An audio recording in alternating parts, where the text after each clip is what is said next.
quando a neurocirurgiã Susan McKinnon precisou fazer uma pesquisa para concluir uma operação, ela consultou, como faz com frequência, um livro de anatomia de meados do século XX. Goiás News Notícias. Sem mais delongas, vamos para a notícia. Com auxílio das complexas ilustrações desenhadas à mão, mostrando o corpo humano descascado camada por camada, McKinnon, da Universidade de Washington, nos Estados Unidos, conseguiu concluir o procedimento. O livro Topographic Anatomy of Man, Anatomia Topográfica Humana, de Eduard Pernkopf, é geralmente considerado o melhor exemplo de ilustrações anatômicas no mundo. É mais rico em detalhes e com cores mais vivas do que qualquer outro. Pele, músculos, tendões, nervos, órgãos e ossos são revelados em detalhes gráficos. O livro, muitas vezes chamado simplesmente de Pernkopf's Atlas, Atlas de Pernkopf, deixou de ser impresso. E os exemplares de segunda mão são vendidos pela internet por valores altos. Apesar do preço alto, poucos teriam orgulho de exibir o exemplar em sua clínica, biblioteca ou casa. Isso porque as descobertas do livro vieram dos corpos de centenas de pessoas mortas pelos nazistas. São seus corpos, cortados e dissecados, que ilustram o Atlas. É ético usar um livro nazista? Críticos dizem que o livro está marcado por seu passado obscuro, e os cientistas têm se deparado com a discussão ética sobre o uso da obra. McKinnon diz que se sente pouco à vontade com a origem do livro, mas que usá-lo é uma parte crucial de ser um cirurgião ético. Ela diz que não poderia fazer o trabalho dela sem consultá-lo. O rabino José Pollack, um sobrevivente do Holocausto e professor de Direito da Saúde, diz que o livro é um enigma moral porque é derivado do mal real, mas diz que pode ser usado a serviço do bem. O livro foi um projeto de 20 anos do médico nazista Eduard Pernkopf, que se destacou no meio acadêmico da Áustria, graças ao seu apoio ao partido de Adolf Hitler. Ele era descrito por colegas como um ferrenho nacional-socialista que, a partir de 1938, usou todos os dias uniforme nazista para trabalhar. Quando virou reitor da Faculdade de Medicina da Universidade de Viena, ele demitiu todos os judeus da faculdade, incluindo 3 ganhadores do Prêmio Nobel. Em 1939, uma nova lei do Terceiro Reich determinou que os corpos de todos os prisioneiros executados fossem imediatamente enviados ao departamento de anatomia mais próximo, para fins de pesquisa e ensino. Durante este período, Pernkopf trabalhou 18 horas por dia dissecando cadáveres, enquanto uma equipe de artistas criou as imagens para o livro. Às vezes, o Instituto de Anatomia estava tão cheio que as execuções precisavam ser adiadas. Sabine Hildebrand, da Harvard Medical School, diz que pelo menos metade das 800 imagens no Atlas tem origem nos corpos de presos políticos executados, gays e lésbicas, ciganos, dissidentes políticos e judeus.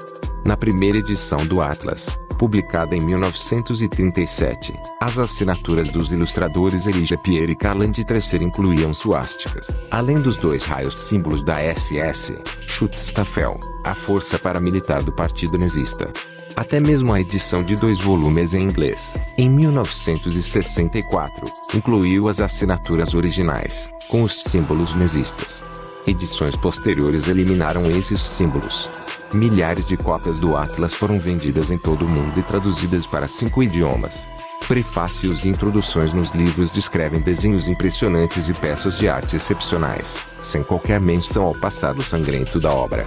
Foi somente na década de 1990 que estudantes e acadêmicos começaram a questionar mais profundamente quem eram as pessoas no Atlas. Depois que a história brutal foi revelada, o Atlas saiu de publicação em 1994. McKinnon diz que nada se compara com a precisão e detalhes do livro, e é particularmente útil para cirurgias complexas. Segundo ela, a obra ajuda a descobrir quais dos muitos pequenos nervos que percorrem nosso corpo estão potencialmente causando a dor. Mas ela diz que se certifica de que todos os envolvidos na cirurgia estejam cientes das origens obscuras do livro. Quando me dei conta da origem sangrenta e maligna desse Atlas, comecei a mantê-lo guardado em meu armário da sala de cirurgia, diz ela. No ano passado, o rabino Pollack e o historiador médico e psiquiatra Michael Grodin prepararam uma resposta acadêmica baseada na ética médica judaica, sobre se é ético usar o Atlas, com base na experiência de McKinnon. Eles concluíram que a maioria das autoridades judaicas permitiria o uso das imagens para salvar vidas humanas, sob a condição de que a história do Atlas fosse divulgada, para que as vítimas tivessem alguma da dignidade que lhes é devida. Veja a doutora McKinnon. Ela não conseguiu encontrar um nervo e é a melhor em sua especialidade. O paciente disse a ela: quero que minha perna seja cortada se você não conseguir encontrar. E ninguém quer que isso aconteça, disse a BBC o rabino Pollack. Então, ela engoliu em seco e pediu para trazerem o Atlas de Pernkopf. Ele encontrou o nervo em minutos por causa dessas ilustrações.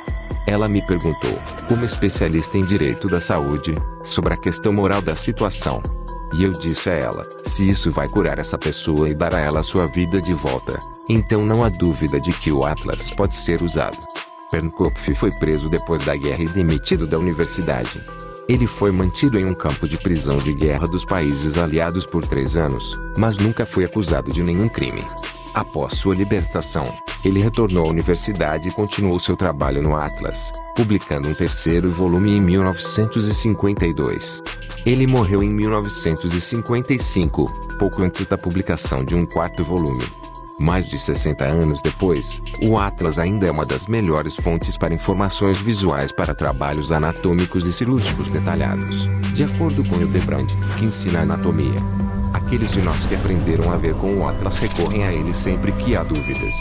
Na cirurgia do nervo periférico, alguns cirurgiões acham que é uma fonte única e insubstituível de informação, diz ela.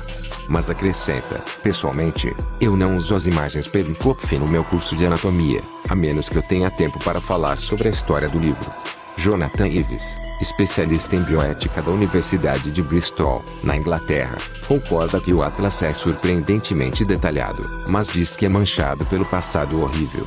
Se estamos usando o livro e colhendo os benefícios, isso implica que somos de alguma forma cúmplices, diz. Mas você também pode argumentar que, ao não usá-lo, o Atlas seria perdido e não poderia ser usado como um lembrete do que aconteceu. Para McKinnon, continua a ser uma ferramenta vital, mesmo que o seu passado nunca possa ser esquecido. Goiás News Notícias, deixando todos vocês bem informados. Curta também nosso canal no YouTube, para que possamos produzir novos conteúdos. Penso que, como uma cirurgiã ética, devo usar qualquer recurso educacional que eu pensasse que me ajudaria a maximizar um resultado bem-sucedido. E penso que meu paciente esperaria isso de mim, ela diz. Na minha experiência, se esses livros forem jogados fora, isso traria atrasos para uma cirurgia nervosa detalhada. Inscreva-se no canal para receber nossos vídeos. Deixe seu like, compartilhe com amigos, ative as notificações. Até a próxima.